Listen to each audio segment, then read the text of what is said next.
நேயர்கள் அனைவருக்கும் ஸ்தோத்திரம். கர்த்தர் நம்மை ஆசீர்வதிக்கும்படியாக தேவனுடைய வார்த்தை 814 சத்தியம் நம்மை விடுதலையாக்கட்டும். இன்றைக்கு தேவனுடைய சாராம்சங்களை குறித்து நாம் சிந்திக்க போகிறோம். இப்போ தேவன் எப்படி இருக்கிறாரு, அவரை எப்படி பார்க்க முடியும், அவர் எப்படிலாம் மனிதனோடு இந்த பூமியில் உறவாடுகிறார், இதையெல்லாம் குறித்து நம்ம பார்க்கலாம். தேவன் முதலாவது ஆவியானவராக தான் இந்த உலகத்தில் ஜீவிக்கிறார். ஆவினா அதுக்கு உடம்பு கிடையாது, முதல்ல அதை புரிந்து கொள்ள வேண்டும். ஆவிக்கு மாம்சமும் எலும்பும் இராது என்று சொல்லி லூக்கா புஸ்தகம் 24:39 இயேசு கிறிஸ்து சொல்லுவார்.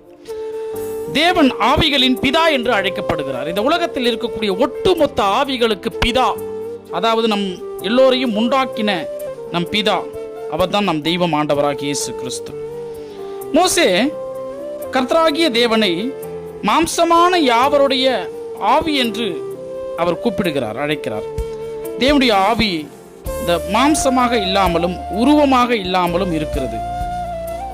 ஆவிக்குரிய உயிராக இருப்பதனால தேவன் எங்கும் இருக்க முடியும். இப்ப காற்று இருக்குதுன்னா அது எங்கும் இருக்கும். ஆவி இருக்கிறது என்று சொன்னால் எங்கும் இருக்கும். அதை போல தேவனாகிய கர்த்தருடைய படைப்பு. ஆவி என்பது கண்ணுக்கு தெரியாது. அதான் யோபு புஸ்தகத்தில் அழகா ஒரு வசனம் வரும். இதோ அவர் என் அருகில் போகிறார், நான் அவரை காணேன். அவர் கடந்து போகிறார், நான் அவரை அறியேன். தெய்வம் எங்கே இருக்குது, யார் பக்கத்தில் போறாரு, எங்கே என்ன நடக்குது, ஒன்றையும் ஒரு மனிதனும் இந்த பூமியில் உணர்ந்து கொள்ள அறிந்து கொள்ள முடியாது. அது எல்லாம் தெய்வீக ரகசியங்கள். ஒருவரும் கண்டிராதவரும் மனுஷரில் ஒருவரும் காணக்கூடாதவருமாய் இருக்கிறார் என்று சொல்லி நம் ஆண்டவராகிய இயேசு கிறிஸ்துவை பற்றிய ஒரு மேன்மை வரும். அந்த அந்த உருவத்தை நம்ம காணணும்னு சொன்னா பைபிள் சொல்லுகிறது, கொலோசியர் 1:15 ஒரே பேரான குமாரன் கண்ணுக்கு தெரியாத தேவனுக்கு தற்சுரூபமாக இந்த பூமியிலே வந்தார். அவர்தான் இயேசு கிறிஸ்துவனுடைய உருவம். அதனால ஆவியானது தன்னைத்தானே வெளிப்படுத்தினாதான் உண்டு. தெய்வம் அதனுடைய மாம்ச ரூபத்தை மனிதனுக்கு வெளிப்படுத்தும். எப்படின்னு பார்க்குறீங்களா? பைபிளை கொஞ்சம் சற்று ஆராய்ந்து பாருங்களேன். ஆதியாகமம் புஸ்தகம் 18வது அதிகாரம் 1வது வசனத்தில் ஆபிரகாமுக்கு தேவனாகிய கர்த்தர் மம்ரேயின் சமபூமியாகிய அந்த தேசத்துல தரிசனமானாரு. ஆபிரகாம் தேவனுடைய பாதத்தில் விழுந்து வணங்குறாரு. அப்போ உருவமாக ஆபிரகாமுக்கு கர்த்தர் தரிசனமானார். அவன் எப்பேற்பட்ட ஒரு பரிசுத்தவான், கடவுளை நேசிக்கக்கூடிய ஒரு விசுவாசத்தின் தகப்பனாக இருந்தால் அவனை சந்தித்திருப்பார். பாருங்க, மோசே, ஆரோன், நாதாப், அபியோன் 70 இஸ்ரவேலின் ஜனங்கள் தேவனாகிய கர்த்தரை மலை மேல் ஏறி சந்திச்சுட்டு வந்துட்டாங்க அப்படின்னு சொல்லிட்டு பைபிள் சொல்லுகிறது. மோசே கேட்டாரு, ஐயோ தெய்வமே, உன் முகத்தை நான் பார்க்கணுமே, என் முகத்தை கண்டு ஒருவனும் உயிரோடு இருக்க முடியாது, முடிஞ்சா என்னுடைய பின்பக்கத்தை காட்டுகிறேன், நீ பார் என்று சொல்லி மோசேக்கு தன்னுடைய பின்பக்கத்தை காண்பித்தார். ஏன்னா வானம் அவருடைய தலை, சிங்காசனம் இருக்கக்கூடிய இடம், பூமி நம்ம வாழக்கூடிய பாதப்படி.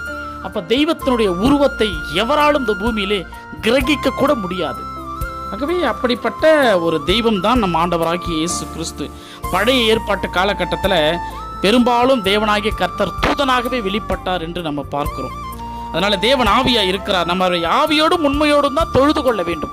தேவனுக்கு எரிச்சலானது என்ன தெரியுமா?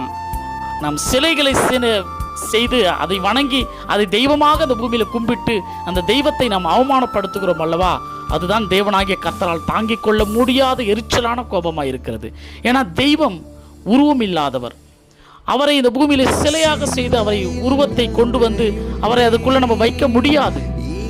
அவர் வானங்களையும் பூமிகளையும் சர்வ சேனைகளையும் படைத்தவர். வார்த்தையினால் உலகத்தை உண்டாக்கின தேவனுக்கு ஒரு உருவத்தை எப்படி மனிதனால் கொடுக்க முடியும்?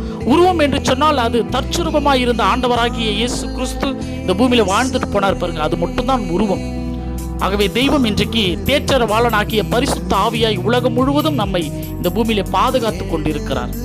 பரிசுத்த ஆவியாய் இந்த பூமியிலே அவர் அலைமோதி கொண்டிருக்கிறார். ஜனங்கள் எல்லோரையும் தம்முடைய வார்த்தையின் பக்கமாய் ரட்சிக்க விரும்புகிறார். இயேசு கிறிஸ்துவனுடைய வருகை வருவதற்குள் இயேசு கிறிஸ்துவின் ரட்சிப்பை பெற்றுக்கொள்வோம். அடுத்த தேவ செய்திகளோடு நான் உங்கள் சகரியா சதீஷ்குமார்.